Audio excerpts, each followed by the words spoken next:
क्या आपको भी गुस्सा बहुत आता है? हर चीज में, छोटी छोटी बातों में, कोई बड़ी बात में भी?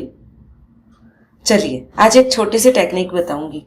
जब भी गुस्सा आए ना, बस देखो कि गुस्सा आ रहा है, बस देखो कि गुस्सा आ रहा है। एक बहुत सिंपल सी चीज है। हम जो भी चीज हमारे साथ घटित होती है ना, हम उसको नहीं देखते हैं। हम अपने आप को नहीं देखते हैं, अपनी फीलिंग्स को नहीं देखते, अपने एक्सप्रेशंस को नहीं देखते। हम किस चीज को देखते हैं? सामने। हाँ, क्योंकि फिजिक ही ऐसा बना है ना, हमारी इंद्रियां सारी आउटसाइड है। हम आंखों से देखते हैं, कानों से सुनते हैं, स्किन भी बाहर की तरफ है ना।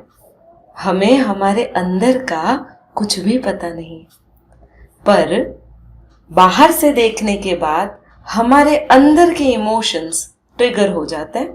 बाहर से सुनने के बाद हमारा अंतर मन जो है विचलित हो उठता है।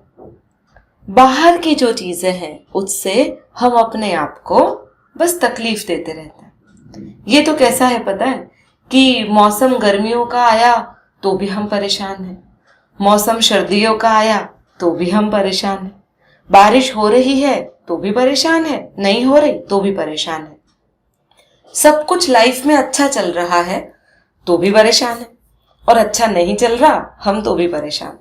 आपको पता है ऐसा क्यों होता है? चलिए बताती हूँ। भगवत गीता ने मुझे बहुत सारी चीजें सीखने में हेल्प की है, आपको भी कर सकती है। आज हम श्लोक नंबर देखेंगे 67 एंड 68, अध्याय है 2, जिसे सांख्य योग कहते हैं। मित्रों, एक और रिक्वेस्ट है, अगर आगे के मेरे वीडियोस नहीं देखे हैं तो आपको प्लेलिस्ट में अवश्य मिल जाएंगे, तो उसे भी आप देख सकते हैं।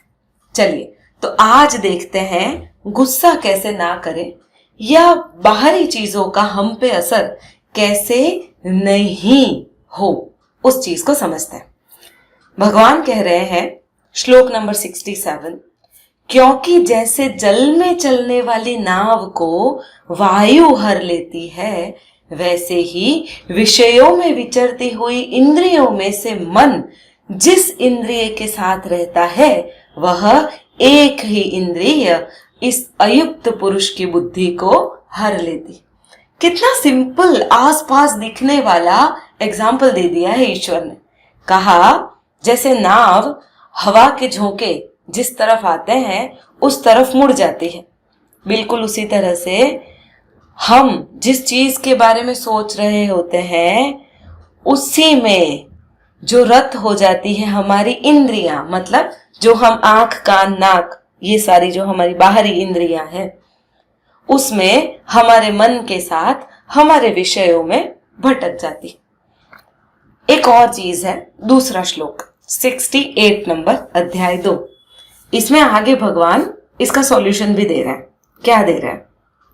इसीलिए हे महाबाहो, जिस पुरुष की इंद्रियां इंद्रियों के विषयों से सब प्रकार निग्रह की हुई है, उसी की बुद्धि स्थिर है।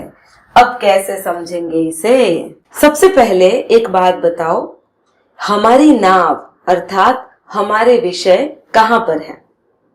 सीधी सी बात है, अंदर की तरफ। हमारे विषयों का जो जंजाल है, मतलब हमारे इमोशनल डिस्टरबेंस, वो कहाँ है? सीधी बात है, वो भी अंदर है।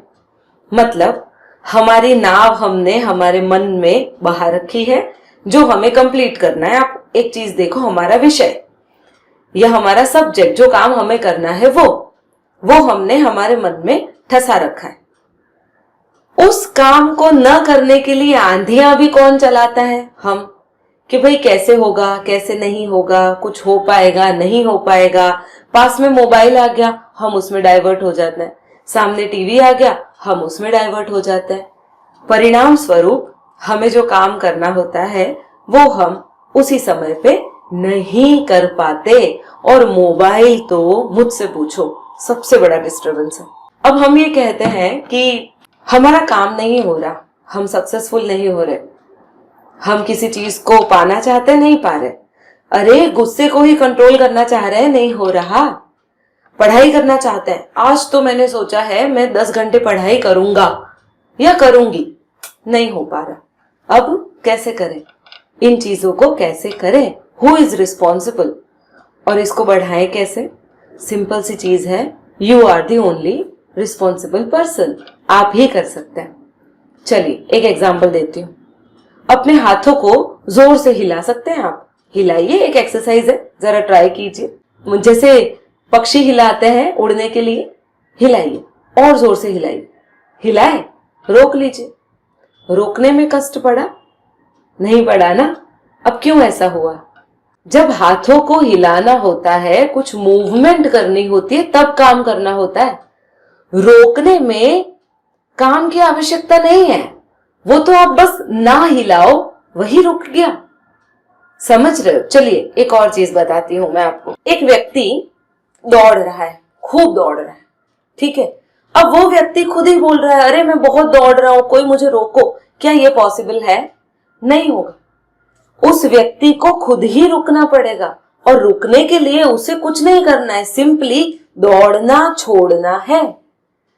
अगर आपको कोई काम करना है, आपको आपका सब्जेक्ट, आपको आपका विषय, आपको आपका कोई काम सही समय पे सही तरह से पूरा करना है, तो अंदर चल रही आंधियों को रोक लो। आपके जो दूसरे विषयों में आपकी इंद्रियां रत हो जाती है, उसे ना होने दो। सिंपल, बस ये आपके हाथ में है। आप देखिए भगवान अर्जुन को कितने डंडे मार रहे हैं, सीधी तरह से समझा रहे हैं कि जो तू सोच रहा है वह सिर्फ तेरी आंखों का धोखा है। तू ये सब मत सोच, तू ये सोच कि तू एक योद्धा है और तुझे युद्ध लड़ना है। जैसे मैं ये वीडियो बना रही हूँ, मुझे क्या सोचना है कि मैं एक स्पीकर हूं और मुझे ये वीडियो लोगों तक पहुंचाना है। मेरा काम यहां तक पूरा हो जाता है। अब मैं कितने अच्छे से काम कर रही हूं, ये सारा मेरे थॉट्स पे डिपेंड करता है। ठीक है, बस ये सिंपल सी बात है, और कुछ भी नहीं है। अगर हम इस चीज को समझें तो बहुत गहराई में समझ सकते हैं। हमारी जो वासनाएं है ना, ये हमारा सहयोग मांगती है। अगर आपको लगता है कि आपको क्रोध आ रहा है, तो आप देखो उस क्रोध को कि वो कहां से आ रहा है। सिर्फ सोच लो, एक सेकंड के भी फ्रैक्शन में बस रुको और उसे देखो कि यह क्रोध कहां से आ रहा है आपको। और जब आप उस चीज को बार बार देखने की प्रैक्टिस कर लेंगे ना, आपको पता चल जाएगा क्रोध आने से पहले ही कि अब क्रोध आ रहा है। और क्रोध आप करेंगे भी नहीं, आप चीजों को इंटेलिजेंटली हैंडल करेंगे। अगर आपको लगता है कि कोई चीज आपको डिस्टर्ब कर रही है, तो बाहरी चीज को देखने से अच्छा है आप भीतर की चीज को देखें। भीतर देखें कि आप उन चीजों को लेकर महसूस क्या कर रहे हैं, आपकी फीलिंग्स क्या हैं, आपके रिएक्शंस कैसे हैं सामने वाली चीजों को लेकर, और आपको क्रोध नहीं आएगा। आप उन चीजों को लेकर डिस्टर्ब नहीं होंगे। जब आप समझ जाएंगे कि सामने वाली चीज सिर्फ मिथ्या धारणा है और कुछ भी नहीं है, सारी चीजें आउटसाइडर्स है, जो अंदरूनी चीज है वो कुछ अलग है, तब आपको गुस्सा नहीं आएगा। एक और एग्जांपल देती हूँ। एक फकीर था, उसके पास एक आदमी गया था, जिस आदमी को बहुत खाना खाने की आदत थी। उसने कहा, हे गुरुदेव, मैं बहुत खाना खाता हूँ, कैसे रोकूं अपने आप को खाना खाने से? कहीं से अच्छी खुशबू आ जाती है और मैं उस तरफ मुड़ जाता हूँ। फकीर ने कहा, ठीक है, मैं एक एग्जाम्पल देता हूँ, ये ले, मैंने मुट्ठी बंद की, अब मैं ये मुट्ठी खोलूं कैसे? उस आदमी ने बोला, ये कैसी बेवकूफों वाली बात है, आप ही ने मुट्ठी बंद करी है, मुट्ठी बंद मत करो, खुल जाएगा हाथ। फकीर कहता है, यही तो बात है, जहां खुशबू आती है वहां ना मोड़ो, नहीं खाओगे ज्यादा। जहां लगता है कि इससे ज्यादा नहीं खाना है, नहीं खाना तुम्हारे हाथ में है, तुम नहीं खाओगे मतलब हो गया, सिंपल। तुम्हें बस अपनी वासनाओं का सहयोग देना बंद करना होगा। मोबाइल की आदत है, नहीं छूट रही, अरे सिंपल है, मत देखो, रख दो, बज रहा है बजने दो, मत देखो। बहुत सिंपल सी चीज है। जब आपको क्रोध आता है, उस क्रोध का साथ मत दो। आप वो करो जो करने योग्य है। शांति रखने योग्य है तो वो करो, अगर युद्ध करने योग्य है तो वो करो। आप देखो योग्यता किससे प्रूव होगी। और बहुत सिंपल है, आप अपने आप को जीत लोगे। और जो अपने आप को जीतता है ना, उसी की बुद्धि स्थिर होती है। और यही कृष्ण समझा रहे हैं। तो अगर मेरा वीडियो पसंद आए तो लाइक कीजिए, मित्रों के साथ शेयर कीजिए, और हाँ, अभी तक सब्सक्राइब नहीं किया है तो कर लीजिए। धन्यवाद।